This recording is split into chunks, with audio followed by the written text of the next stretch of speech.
This is Words at War.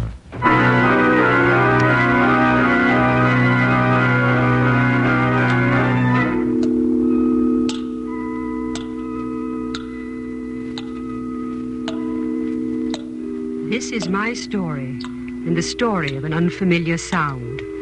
It is the story of many people, some great and some insignificant, as the world measures people, only a few of whom can be presented here. People like these. I am a wealthy man. I have taken much and given little. I am part of the story. I am a priest. I have taken little and given much. Yet men have cheated me. I'm a businessman turned drunkard. Cheated. They've even taken my self-respect. Me? I have tortured men and killed men. That is my way, that is my life. And I am part of the story. Those are the people. This is the sound. Strange to your ears, the sound of tears dropping into a cup. But why? You find no strangeness in the song of a bird in a metal cage.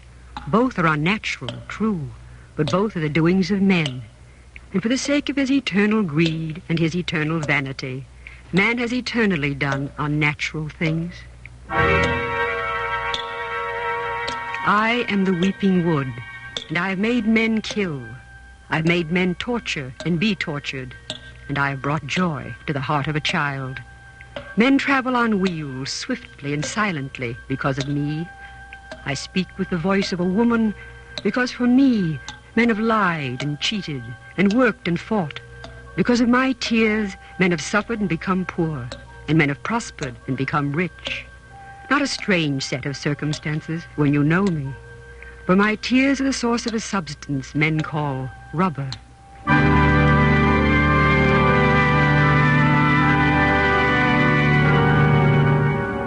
The National Broadcasting Company, in cooperation with the Council on Books in Wartime, presents the 39th in this Words at War series. Tonight we offer a dramatic impression of Vicky Baum's documentary novel, The Weeping Wood. Psst. Padre. Yes? Psst. Father Anselmus. Who calls? Ah, yes, Senor Turnbull. Hey, you didn't recognize me just now in the Pater Provincial's chamber. You must pardon me, Senor Turnbull. At my age, the eyes, you know. Ah, you live in the jungle too much, Father Anselmus. Do you realize yourself how long it's been since you were last here in Para? Yes. Since the epidemic of 1738.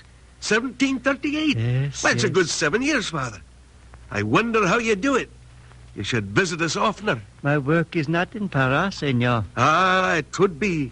And if I had my way, it would be. No. But I'm only the overseer of a sugar plantation. My only voice in the church is a few gold pieces a year, which, by the way, I can ill afford. Oh, come now, my son.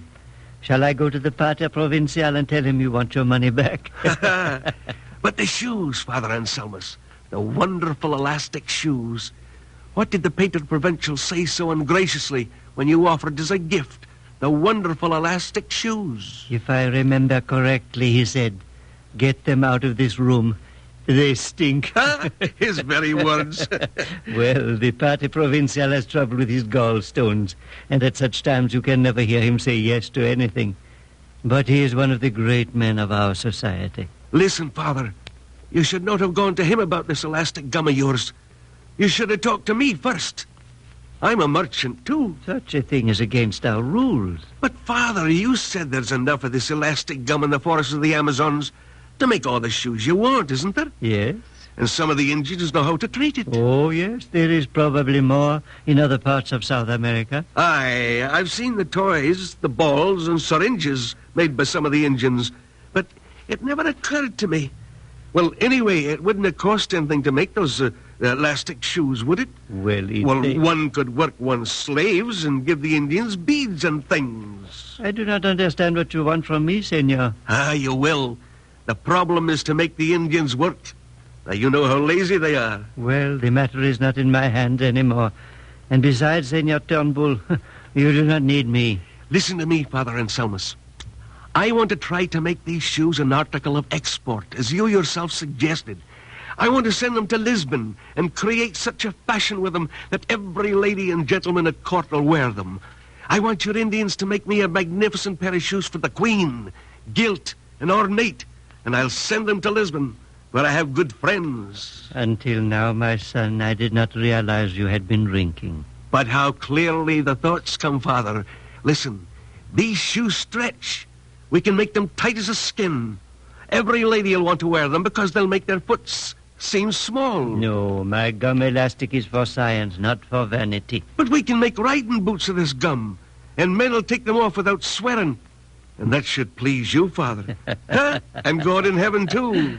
And in Scotland, mercy, in Scotland, where it rains 364 days a year, we can make these shoes so common that the Scotsmen won't understand how they ever lived without them. I think I shall take my leave now. No, you can't. I cannot see that you need me for your transactions. If you think you can earn money with this gum for yourself or for the crown, why don't you do so? All you have to do is to train your own Indians. And now I will go. Wait. Now at least let me buy those elastic shoes. Of course, they're rather hideous, and are not worth very much, as you very well know. The shoes are not for sale, my son. Father, I must have them. You don't understand. Oh, yes, I understand. But they are not for sale. You shall have them as a gift. Foolish man.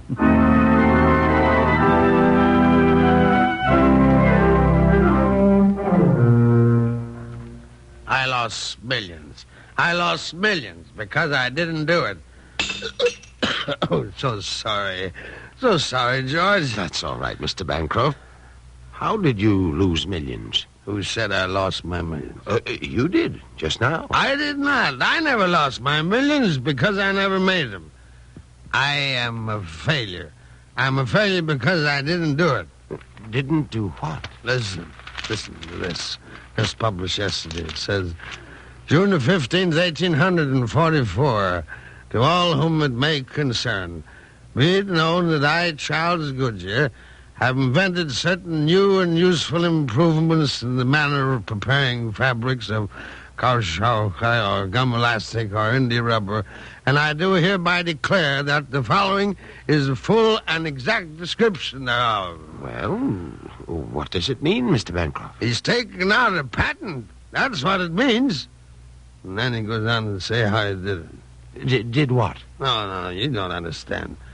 I put a lot of money in rubber back in 1836 and 37 because everybody said how wonderful. Everybody said, we'll be waterproof.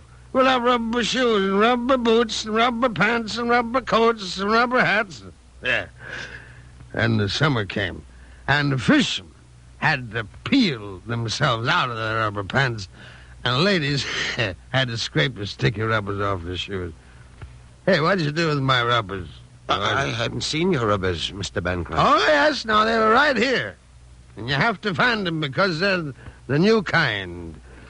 Charlie Goodyear gave me those rubbers right after he found out that you could fix rubber so it wouldn't stick. Cost me millions. You realize that?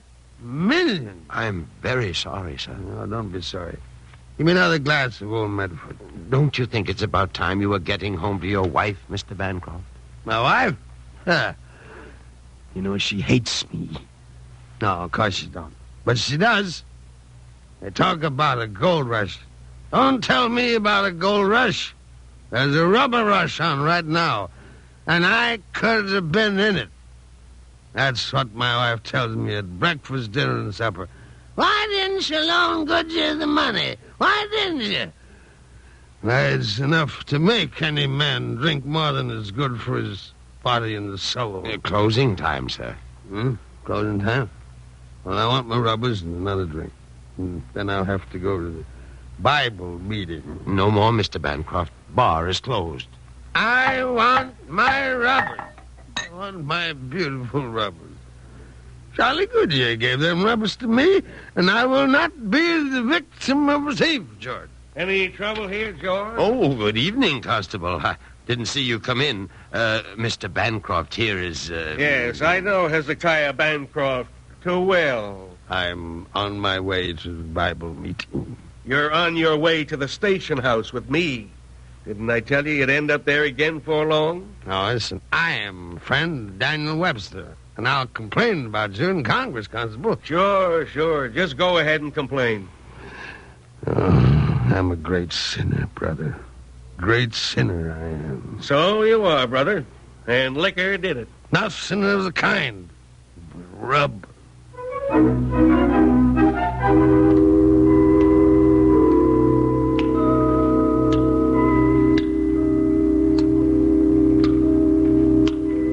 Men have been made by rubber, cheated by rubber, and ruined by rubber. As with gold and precious stones and oil, wars have been fought for rubber. To those who wanted rubber, men have sold themselves into slavery, sold themselves for a few coins.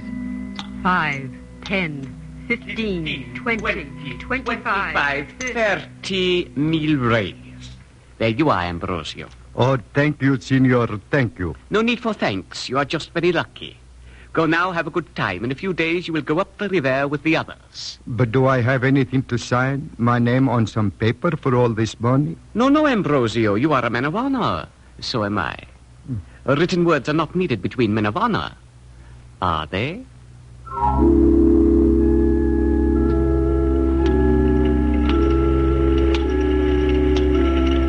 That was how Ambrosio da Costa sold himself for 12 bitter years and became a peon and a serf, like thousands of other workers whom drought and hunger in their own provinces had driven into the cruel arms of the rubber gatherers.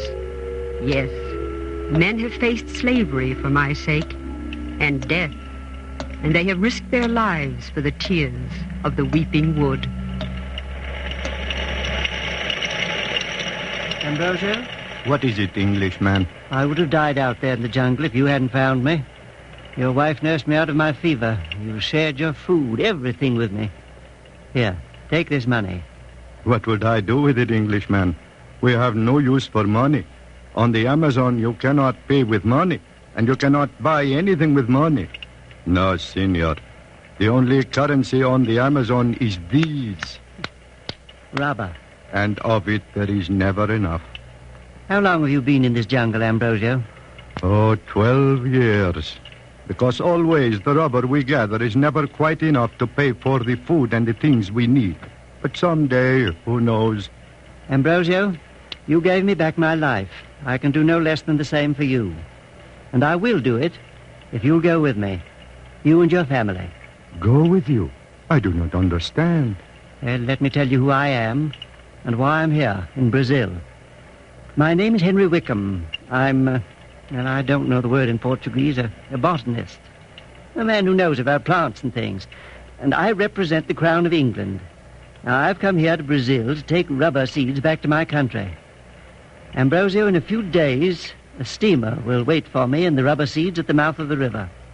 I've chartered this boat, and there'll be room for you and your family if you want to go. If I want to go. What for do people want rubber seeds in your country, Englishman? To plant them, of course. Oh, plant them. Who ever heard of planting rubber seeds? And I was told that there is no sun in your country, senor. And not even enough water to drown a cow. Well, never mind that now, Ambrosio. Do you stay or go with me? Do I go with you? May the Virgin bless you. You and your little rubber seeds.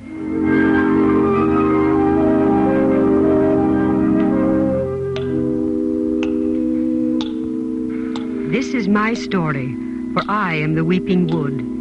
My tears are not for the dead millionaires of the Industrial Valley in Akron, Ohio. Not for Father Anselmus, who was cheated. Nor for Turnbull, the greedy Scotsman. Nor for Hezekiah Bancroft, the drunkard. Nor for Ambrosio da Costa, the self-made slave. Nor for Henry Wickham, the fortune hunter. It is 1915. In the big cities of the world, the automobile has arrived. Gentlemen in goggles and ladies in dusters with chic veils tied under their chins are driving them at a great speed, sometimes even more than 10 miles an hour. Rubber is king, and there's a stampede. For the weeping wood weeps gold.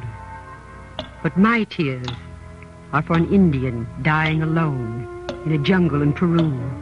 And he is only one of many thousands killed in the madness of the rubber rush. Not yet quite dead. He hopes he will die quickly. He's in much pain. Sirete, Sirete, I have pains. Much pain. This morning they came. They tied him to a tree, wrapped kerosene-soaked rags around his legs, and made a fire of dry leaves under his feet, burning them into charred black stumps. And while he was burning, they beat him with the butts of their Winchesters in a manner which is not to be described. And so he dies. And as he dies, he thinks. When I am dead and the pains are gone, I shall travel to the happy forests and hunt with my father again, as I did when a child. I was a man, and I had a wife, and we were fat and lazy and happy in the forest. And the white men, the Blancos, came. They came to visit every house in our part of the forest. They gave us wonderful big knives and small knives, and they gave us big mirrors in which we can see ourselves as in deep black water. And they gave beautiful beads to our wives. The Blancos bring us a friendly message from their great master, who owns the forests. He owns the rivers also. He invites my nation to visit him at a place called La Chorrera. There he will give us more presents, and he will make a great feast for us.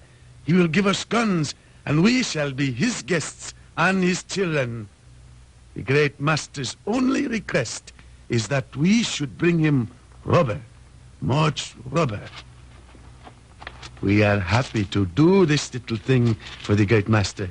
And soon we are on the trail with our families. We are going now to La Chorrera.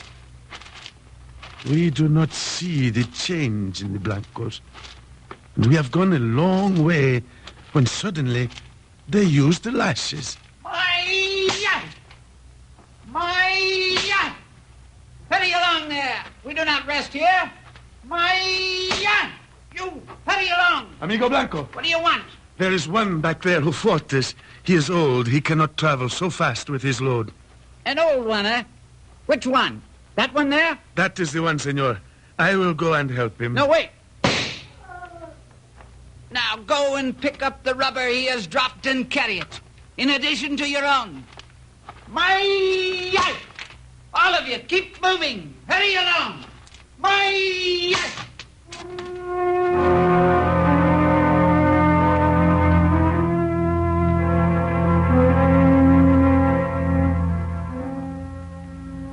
We did not cry out with the pain of the whips, for even when they tortured and killed us through the months that followed, because they were so impatient for rubber and more rubber, they tortured and killed us, those Blancos. I will not tell you what became of my wife and my sister. Oh, there is no time, for I am dying. And the flies and the vultures, they too are impatient.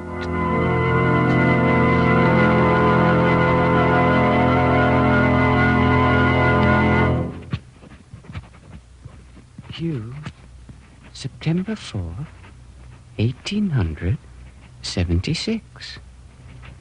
My dear mother, happy the day you sent me to become one of the king's gardeners at Kew.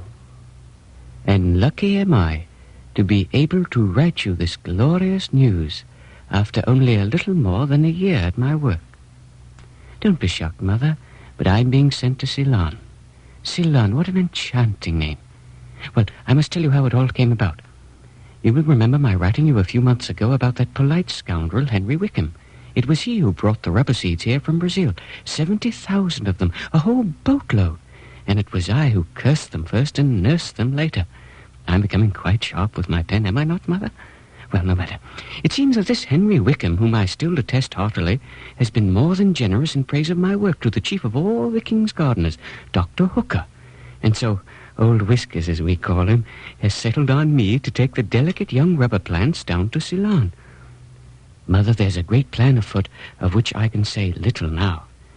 But before long it may be that the world will not depend any longer on the wild, uncultivated rubber of Brazil. Before long there may be great rubber plantations all through the tropical east, wherever the British flag waves. Ceylon, Malaya, Sumatra, even Java. Before long, England may control the bulk of the world's rubber supply. Well, Mother, I shall write in a few days, just as soon as I know my sailing date. Until then, a kiss from your excited son, Daniel Chalmers.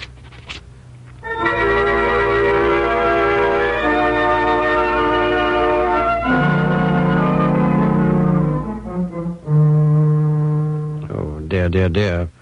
Listen to this letter, Wickham. Just arrived. October the 15th, 1877. Dr. Joseph D. Hooker, director, and so on. Sir, I am very sorry to have to inform you that Mr. Daniel H. Chalmers of the Henrietta Goda plantation died on October the 12th at noon. Cause of death, remittent fevers, uremia, exhaustion.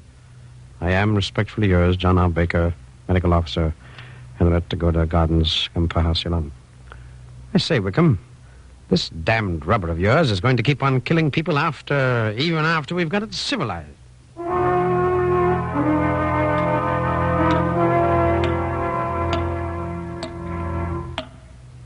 Japan, 1941. Japan, 1941. That's all. No need here for screaming shells or diving airplanes or the ugly rattle of machine gun fire or the cries of dying men. You can hear them in your hearts. Southwestward from Japan are gold and tin and oil and rubber. Japan came, Japan saw, Japan conquered. Yes, the orderly forests of the Weeping Wood, with tears controlled by those who cared for them, still stand, though most of those who spent their lives in the rubber plantations of Malaya and Java and Sumatra and the Philippines do not.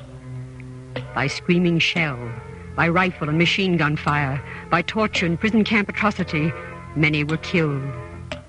One who escaped was a Dutchman, a Hollander named Piet Gutschens.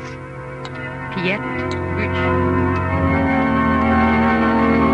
Ken and Margaret, do not ask me, please.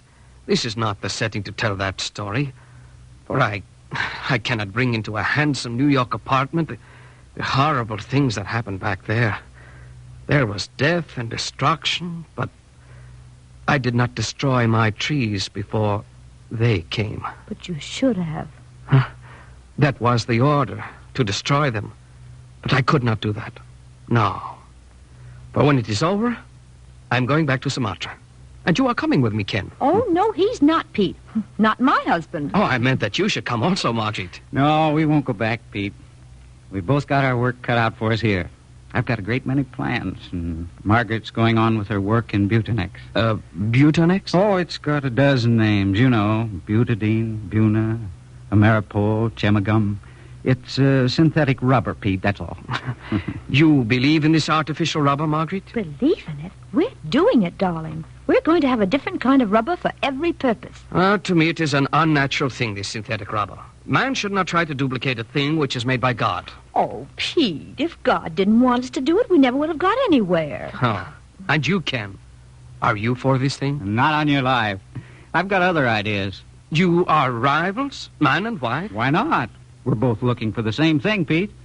We're in the midst of a war, and we haven't got any rubber because Japan walked in and took it, or most of it. Because you couldn't destroy it. Margaret. If rubber didn't cause this war, it could be the cause of another one.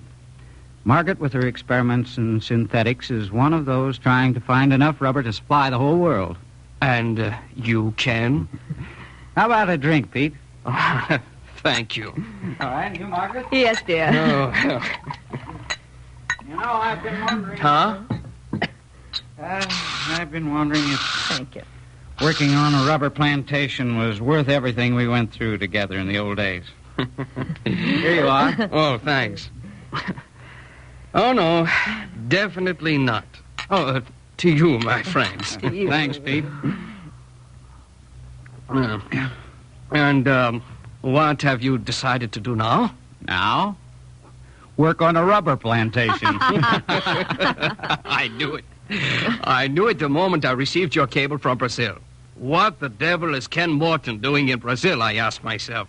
He is in rubber again, up to his ears. As surely as my name is Pete Kirchens, I thought. And correctly. But there are no plantations in Brazil, are there? Only experimental ones, but there will be. Well, what brings this change? Our government and their government are working on it together. It's a great project. Rubber from Brazil?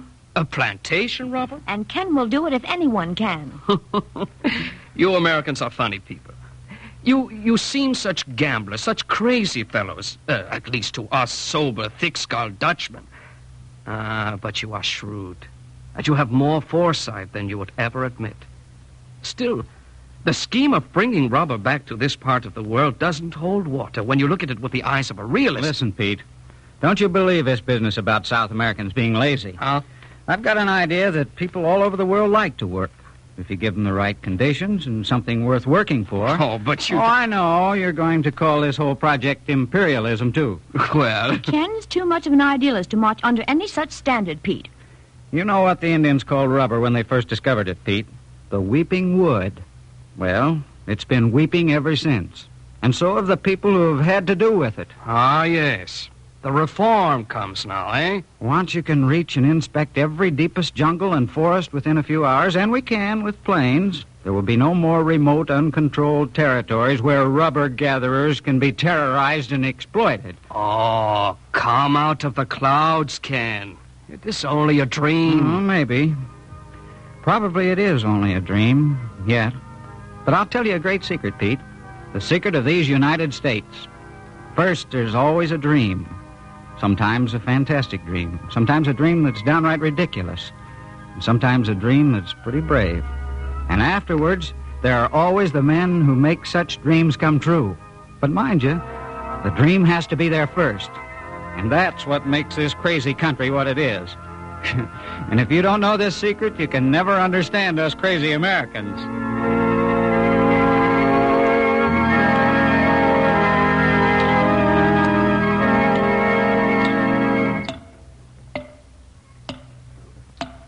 I am the weeping wood, and this was my story, without an ending.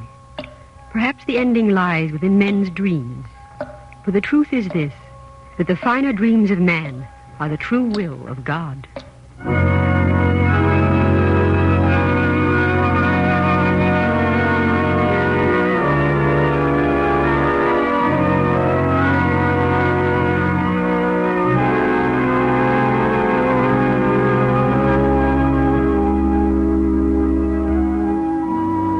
You've been listening to a dramatic impression of Vicky Baum's documentary novel, The Weeping Wood, presented as the 39th program in NBC's Words at War series.